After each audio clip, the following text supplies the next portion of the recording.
Welcome to Geometry Pre-AP, the greatest class in the world. Today we're going to talk about the volume of prisms. So our TEK today is students will find the surface area and volume of prisms, pyramids, spheres, cones, cylinders, and composites of these figures in problem situations. So today we're just going to focus on the volume of prisms. So here is a prism figure. We want to go over the basics of what are the different parts of this. Now we talked about polyhedrons the other day, so here's some specific information for prisms. So it says, what is the shape of the base? And so remember that the base in a polyhedron, especially a prism, are the congruent polygons. So this piece right here is our base. And it says, what type of solid is this?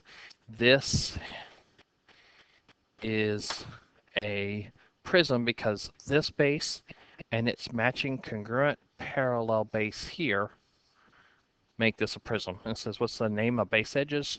And so our base edges, we're going to put our base edge are in red. So all those red pieces are our base edges. Our lateral edges, I'm going to highlight in green. So this is a lateral edge, a lateral edge, lateral edge, and a lateral edge. So those are my lateral edges. They are what connect the vertices of the bases together. Okay, what is the height of the figure? So we're looking at, really, I don't think that should be the word figure. That probably should be the word solid. So what's the height of the solid? Okay, and the height of the solid we're going to do in blue. All right, the height of the solid will be in blue.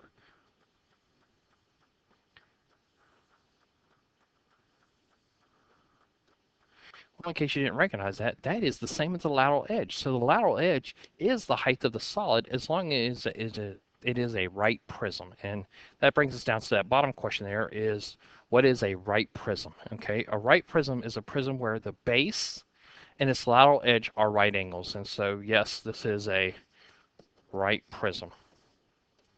Now, I know there's not any marks on here, but we actually should have probably had some right angle marks in here for these things. Okay, and it says, what is the height of the base? Now, that one I'm going to highlight. Do not mix the height of the solid with the height of the base. This is the height of the base. That is used when you're finding the area of just the base of this figure. So just going over some vocabulary definitions for the prism. So pause the video, answer all of these, and have those when you come back into class tomorrow so we can take questions on those. So pause it now, start when you're ready to continue. Okay, so we're going to go over these questions when we come back to class the next day. So a few postulates that you can highlight in your postulate theorem sheet. The volume of a cube postulate, which says the volume of a cube is the cube of the length of its sides. So volume is side cubed. Volume congruence postulate just says a polyhedron are congruent, so they have the same volumes. And finally, the volume addition postulate says that if you have multiple different overlapping, non-overlapping parts, that you can add the volume of each little part together and get you the total volume. So make sure you highlight those in your postulate theorem sheet. All right, so here we have the volume of a prism. Volume of a prism is big B times H, where big B represents the area of the base. And I've already been having you memorize those formulas. Now this height is the distance between the two bases. So be careful of that height. That's the distance between the bases. It's not the height in the base itself. It's a different number. So down here, it says whenever you work a prism problem, the B for base area must be worked separately to show the formula and the area of that base before completing the problem. So here I have a trapezoidal prism, which is like the one I did with you guys, and I put some numbers on it. So my big B is equal to 1/2. Now this is the height of the trapezoid, which is 6, times my base 1, which was 4, plus my base 2, which is 12. And so this is 3 times 16. So this is 48 for my big B. And so when you're working problems, I want to see this all worked out in this method. I want to see the work so we can, so volume is equal to big B, which is 48, times. Now this is a different height. This is the height, which is the distance between the bases. Remember in the problems earlier, we said the height is the same as the lateral edge. So this is my lateral edge. That's the distance between the bases. It is 8. And so then when I multiply those numbers together, I get 384 units cubed because we're dealing with volume. That right there is going to be the problem, the 8. Many people are going to try to use the height for the trapezoid. It's going to be wrong. Some people think this is a rectangular prism because they have a rectangle on the bottom down here. That's not what we're trying to deal with. This is not the base because this one's not congruent to it. All right, so we're going to go to the next problem. Cavalieri's principle says basically that if you have a solid and you can take cross sections of it, as long as that cross section is congruent for each shape, then even if the shape is kind of slanted, it's still going to have the same volume, big B times H. Okay, so this first one right here is just a right prism. This second one is what we call an oblique prism because it's kind of slanted to the side. How you find the volume of this one is volume is equal to big B times H. How you find the volume is big B times H. But notice that the height here will be separate. It's not this lateral edge anymore because oblique prisms, the lateral edge is not the height. Okay? So we'll apply this here. Here is a problem that says find the volume of an oblique prism with the formula with the figure shown below. So volume is equal to big B times H. I always like to put that to the side. My big B is a triangle, so that's 1/2 base times height, which is 1/2. This is a right triangle. I have my 9 and my 5, which are my base and my height. So this is 45 over 2, which is my big B. I expect to see the formula in this stuff written out every time you work on these problems. If it's not there, you're not getting any credit for it. So go back to my volume is equal to big B, which is 45 over 2 times. Remember, the height is the distance between the bases. This lateral edge here is not the height because this is an oblique prism. We have to use this height over here, which is the 8. So this will be times 8.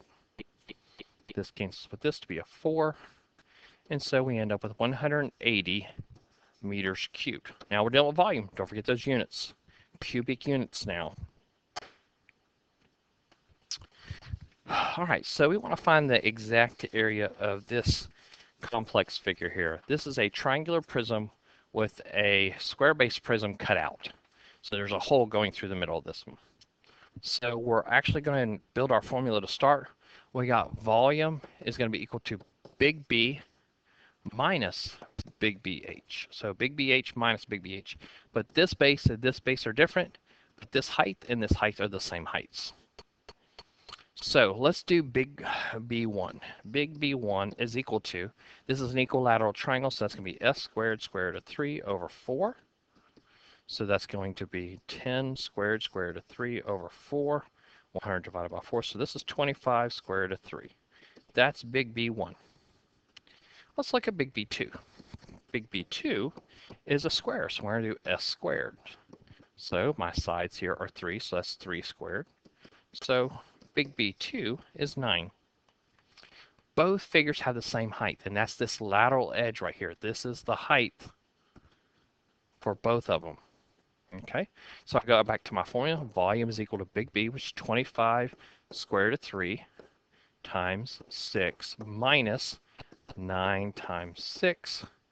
So this is 150 square root of 3 minus 54. And of course, this would be feet cubed. This is an exact answer. If we wanted to put this in a calculator and get an answer to the nearest whole number, we could do that easily by just saying 150 square root of 3 minus the 54, and we have a decimal that we can round. All right. So here's what I want you to do. So here's a figure. You're going to need to break this into parts, or you could do it like we did the other one, subtract some things instead away. Pause the video, do this one. I'm going to put the answer up in just a minute.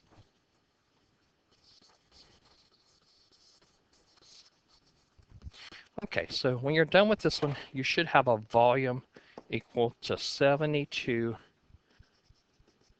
units cubed. If you had problems with this volume and finding this one, make sure you ask a question when you come back to class the next day.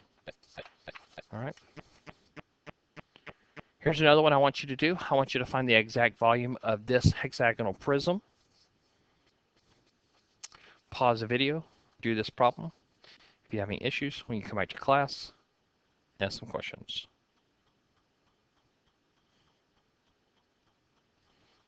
Okay, if you start the video back again, your answer here for the volume of this figure should be 6,075 square root of 3 all over 4. And that is an exact volume for this figure because it has a hexagon, which we can do it as exact. If you had issues with this one, again, have your works shown out, and we will go over it when you get to class. Thanks, and have a good night.